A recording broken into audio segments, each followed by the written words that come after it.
السلام علیکم۔ آج منگل ہے، نومبر کی 22 تاریخ۔ پاکستان میں اس وقت شام کے 7، بھارت میں 7:30، اور یہاں ہمارے اسٹوڈیوز کی گھڑیوں میں صبح کے 9 بج رہے ہیں۔ وائس آف امریکہ واشنگٹن کی اردو سروس سے میں ہوں خالد حمید، خبروں کے ایک بلیٹن کے ساتھ۔ پاکستان میں نئے آرمی چیف کی تعیناتی کا معاملہ ملک کی سیاست کا بھی محور بنا ہوا ہے۔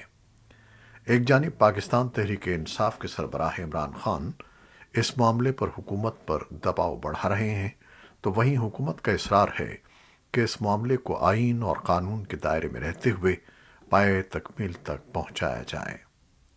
موجودہ army chief general Qamar Javed Bajwa کی مدت ملازمت کا دوسرا دور 29 نومبر کو مکمل ہو رہا ہے، اور اب نئے آرمی چیف کی تعیناتی کے مراحل شروع ہونے جا رہے ہیں۔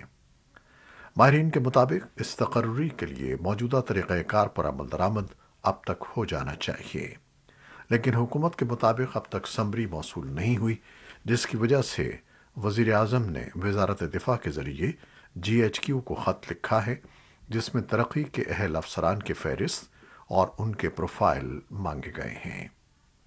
سمری ملنے کے بعد وزیر اعظم کا اختیار ہے کہ وہ ان میں سے کوئی سے 2 افسران کو آرمی چیف اور chairman joint chief of staff committee منتخب کر کے صدر کی توثیق کے بعد اعلان کرتے ہیں۔ پاکستان الیکشن کمیشن نے کراچی اور حیدرآباد میں بلدیاتی انتخابات 15 جنوری کو کرنے کا اعلان کیا ہے۔ الیکشن کمیشن نے ملک کے سب سے بڑے شہر میں انتخابات کرانے کا فیصلہ گزشتہ ہفتے محفوظ کر لیا تھا، جو اب سنا دیا گیا ہے۔ مقامی میڈیا کی رپورٹس میں کہا گیا ہے کہ الیکشن کمیشن کے فیصلے کے مطابق انتخابات کی سیکیورٹی کے لیے وفاق اور وزارت داخلہ انتخابات کی سیکیورٹی کے لیے اہلکار مہیا کرے، جبکہ سندھ کے حکام سیکیورٹی اہلکاروں کو تعینات کرنے کا کام کریں گے۔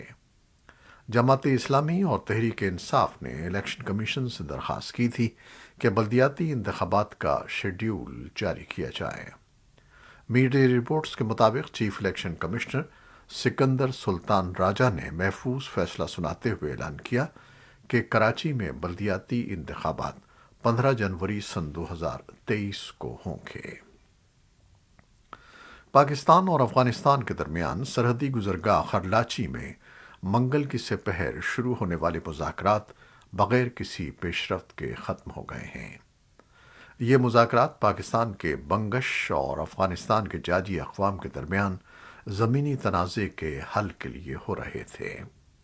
مذاکرات کا فیصلہ سوموار کے روز دونوں ممالک کے سیکیورٹی اہلکاروں کے درمیان 3 روز تک جاری فائرنگ کے تبادلے کے بعد جنگ بندی کے وقت ہوا تھا۔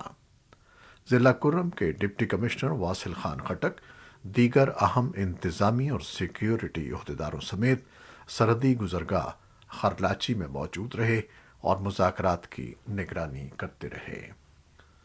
صوبے پاکتیہ سے موصول ہونے والی اطلاعات کے مطابق پیر کو پاکستان کے ساتھ سرحدی ضلع دانے پٹھان میں طالبان اور پاکستانی سرحدی فورسز کے درمیان جھڑپیں رک گئیں۔ 3 دن کی جھڑپوں میں ایک افغان شہری کے ہلاک اور دوسرے کے زخمی ہونے کی اطلاعات ہیں۔ طالبان حکومت نے سرحد پر ہونے والی اس لڑائی کی تصدیق نہیں کی۔ اطلاعات کے مطابق منگل کو طالبان کے نائب وزیر دفاع نے بھی سرحدی علاقے کا دورہ کیا۔ اطلاعات کے مطابق پیر کو ڈیورنڈ لائن پر دونوں فریقین کے درمیان مذاکرات ہوئے، لیکن سرحدی کراسنگ پوائنٹ تاحال بند ہے۔ دانے پٹھان میں پاکستان کو کوئلے کی برآمد کا اہم راستہ ہے۔ کراچی پولیس نے ایک احمدی ایڈوکیٹ کے خلاف عدالت میں اپنی درخواستوں میں اسلامی احکامات استعمال کرنے پر مقدمہ درج کر لیا ہے۔ FIR کے شکایت کنندہ شہری نے موقف اختیار کیا ہے کہ پاکستان پینل کوڈ سیکشن 298 کے مطابق احمدی غیر مسلم ہیں اور وہ کوئی اسلامی احکام استعمال نہیں کر سکتے، لہٰذا انہیں قانون کے مطابق سزا دی جائے۔ احمدی کمیونٹی کے ترجمان عامر محمود نے وائس آف امریکہ سے گفتگو میں FIR کے اندراج کو المیہ قرار دیا اور کہا کہ اس سے ظاہر ہوتا ہے کہ احمدی کمیونٹی کے خلاف عدم برداشت کی سطح کئی گنا بڑھ چکی ہے۔ ادھر پولیس حکام نے ایف آئی آر کے اندراج کی تصدیق کرتے ہوئے کہا کہ اس سلسلے میں تفتیش جاری ہے اور ابھی تک کوئی گرفتاری عمل میں نہیں لائی گئی ہے۔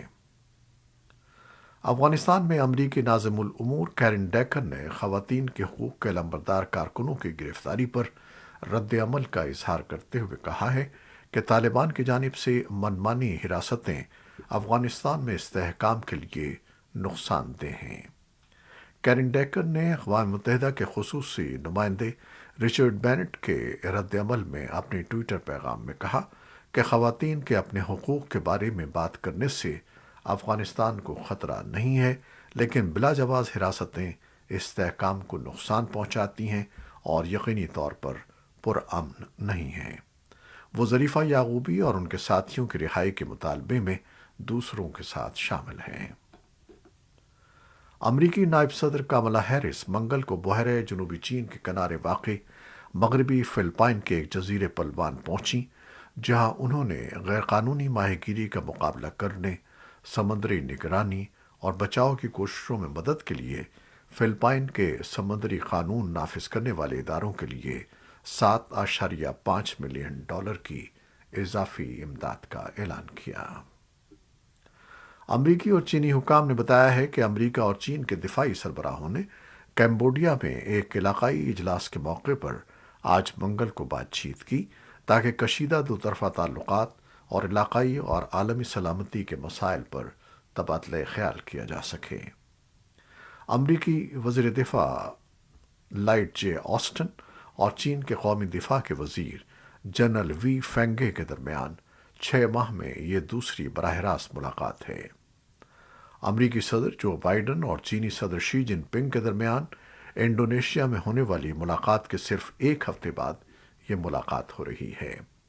دونوں رہنماؤں کی ملاقات کو بڑے پیمانے پر تجارت اور تائیوان پر چین کے دعوے پر دو بڑی طاقتوں کے درمیان کشیدگی کو کم کرنے کی کوشش کے طور پر دیکھا جا رہا ہے۔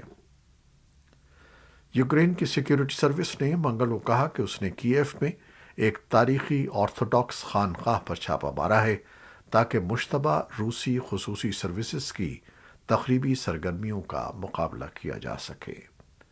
یوکرین کی سیکیورٹی سروس کے ایک بیان میں کہا گیا ہے کہ اس کارروائی کا مقصد خانقاہ کو تخریب کاری اور جاسوسی کرنے والے گروہوں، غیر ملکی شہریوں کو پناہ دینے اور ہتھیاروں کے اسٹوروں کے لیے استعمال ہونے سے روکنا تھا۔ روسی آرتھوڈاکس چرچ اور کریملن نے اس حملے کی مذمت کی ہے۔ عالمی ادارے صحت نے خبردار کیا ہے کہ یوکرین میں لاکھوں افراد کو مہلک موسم سرما کا سامنا ہے۔ یورپ کے لیے WHO کے ریجنل ڈائریکٹر ہانس کلوج نے کہا کہ اس موسم سرما میں بقا کے لیے جدوجہد کرنا ہوگی۔ کلوج نے پیر کو صحافیوں کو بتایا کہ صحت اور توانائی کے بنیادی ڈھانچے پر حملوں کا مطلب یہ ہے کہ سینکڑوں ہسپتال اور صحت کی دیکھ بھال کی سہولیات اب مکمل طور پر کام نہیں کر رہی ہیں اور ایندھن، پانی اور بجلی کی کمی ہے۔ یوکرین کے صدر ولادیمیر زیلنسکی نے پیر کو اپنے رات کے خطاب میں کیف کے رہائشیوں پر زور دیا کہ وہ توانائی کو محفوظ رکھیں اور ملک کے دیگر سخت متاثرہ علاقوں کے رہائشیوں سے بھی درخواست کی کہ وہ بھی ایسا ہی کریں۔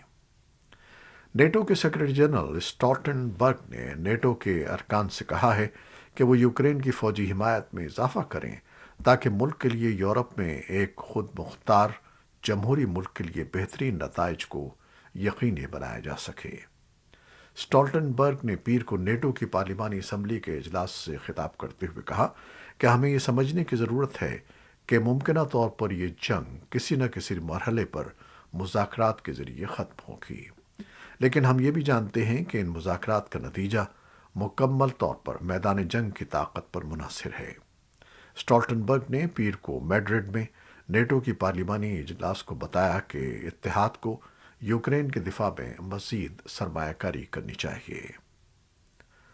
خبر رساں ادارے رائٹرز کی رپورٹ کے مطابق اقوام متحدہ کے جوہری نگراں ادارے نے کہا ہے کہ یوکرین میں روس کے زیر قبضہ زاپوریژیا نیوکلیئر پاور پلانٹ کو فوری طور پر جوہری تحفظ یا سلامتی کے خدشات نہیں ہیں۔ اس علاقے میں ہفتے کے آخر میں شدید گولہ باری سے بڑے پیمانے پر نقصان ہوا تھا۔ ادارے کے ماہرین نے اس تنصیب کا دورہ کرنے کے بعد یہ رپورٹ دی ہے۔ جوہری توانائی کی بین الاقوامی ایجنسی نے پیر کی شام جاری ایک بیان میں کہا کہ IAEA کے ماہرین اس بات کی تصدیق کر رہے ہیں کہ گولہ باری کی شدت کے باوجود کلیدی ساز و سامان درست حالت میں ہے اور فوری طور پر جوہری تحفظ یا سلامتی کے خدشات نہیں ہیں۔ ایران کے سرکاری میڈیا کی رپورٹ کے مطابق ایران نے ملک کے زیر زمین فوردو نیوکلیئر پلانٹ میں 60% افزودہ یورینیم کی پیداوار شروع کر دی ہے۔ سرکاری میڈیا نے اسے اقوام متحدہ کے جوہری نگراں ادارے کی ایک قرارداد کے جواب کے طور پر بیان کیا ہے۔ اس قدم کو ملک کے جوہری پروگرام میں ایک اہم اضافے کے طور پر دیکھا گیا ہے۔ 60% افزودگی ہتھیاروں کی تیاری کے لیے ایک تکنیکی قدم ہے۔ جوہری عدم پھیلاؤ کے ماہرین نے حالیہ مہینوں میں خبردار کیا ہے کہ ایران کے پاس اب کم از کم ایک جوہری بم کے لیے 60% افزودہ یورینیم موجود ہے۔ ایران پہلے ہی وسطی ایران میں واقع اپنی ناتانز جوہری تنصیب میں یورینیم افزودہ کر رہا ہے۔ فوردو پلانٹ دارالحکومت تہران سے تقریباً 100 کلومیٹر جنوب میں واقع ہے۔ ایران میں کارکنوں کا کہنا ہے کہ ایرانی سیکیورٹی فورسز نے ملک کے مغرب میں ایک کرد قصبے میں مظاہرین کے خلاف گولیوں کا بے دریغ استعمال کیا۔ ان کا کہنا ہے کہ پیر کو حکومت مخالف مظاہرے کے دوران کم از کم 5 افراد مارے گئے۔ چین کے سرکاری میڈیا کی اطلاع کے مطابق صوبہ ہنان کے شہر اینیانگ میں ایک فیکٹری میں آگ لگنے سے 36 افراد ہلاک اور 2 زخمی ہو گئے۔ مقامی میڈیا کے مطابق آگ پیر کی دوپہر شروع ہوئی اور رات 8 بجے تک آگ پر قابو پا لیا گیا۔ CCTV نے رپورٹ کیا کہ آج منگل کی صبح تک 36 افراد کی موت کی اطلاع ملی ہے، جبکہ 2 کو معمولی زخموں کے ساتھ ہسپتال بھیجا گیا۔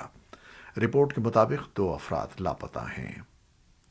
چین کے جنوبی شہر گوانگژو کے سب سے بڑے ضلع میں کووڈ وبا کو پھیلنے سے روکنے کی کوشش میں لاک ڈاؤن کر دیا گیا ہے۔ ان پابندیوں کا آغاز پیر کے روز ہوا۔ گوانگژو میں بایون ضلع میں 37 لاکھ افراد رہتے ہیں اور وہاں اسکولوں کے لیے کلاسز موجودگی کی معطل کر دی گئی ہیں اور یونیورسٹیوں کو سیل کر دیا گیا ہے۔ شہر نے اعلان کیا کہ یہ اقدامات کم از کم جمعے تک جاری رہیں گے۔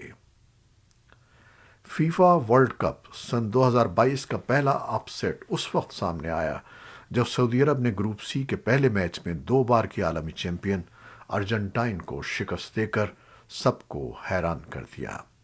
لوسیل اسٹیڈیم میں کھیلے گئے اس مارکے میں لیونل میسی کا جادو نہ چل سکا اور سعودی ٹیم نے 2-1 سے کامیابی حاصل کر لی۔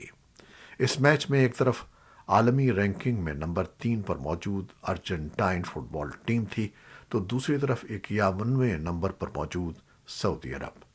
میچ کے 10ویں منٹ میں ہی لیونل میسی نے شاندار گول اسکور کر کے ٹیم کو برتری دلا دی، جو پہلے ہاف کے اختتام تک قائم رہی۔ یہ ورلڈ کپ میں سعودی عرب کی ارجنٹینا کے خلاف نہ صرف پہلی بڑی کامیابی ہے بلکہ 1994 میں بیلجیم کو شکست دینے کے بعد کسی بڑی ٹیم کے خلاف پہلی فتح ہے۔ اس شکست سے ارجنٹینا کی تیاریوں کو دھچکا لگے گا۔ اپنا آخری ورلڈ کپ کھیلنے والے 35 سالہ لیونل میسی سمیت تمام ارجنٹائن کھلاڑی دوسرے ہاف میں آف کلر نظر آئے، جس کی وجہ سے ان کی ٹیم اس وقت گروپ سی میں 4تھے نمبر پر ہے۔ یہ تھیں وہ خبریں جو فیس بک لائیو پر ہم نے آپ کے لیے پیش کی۔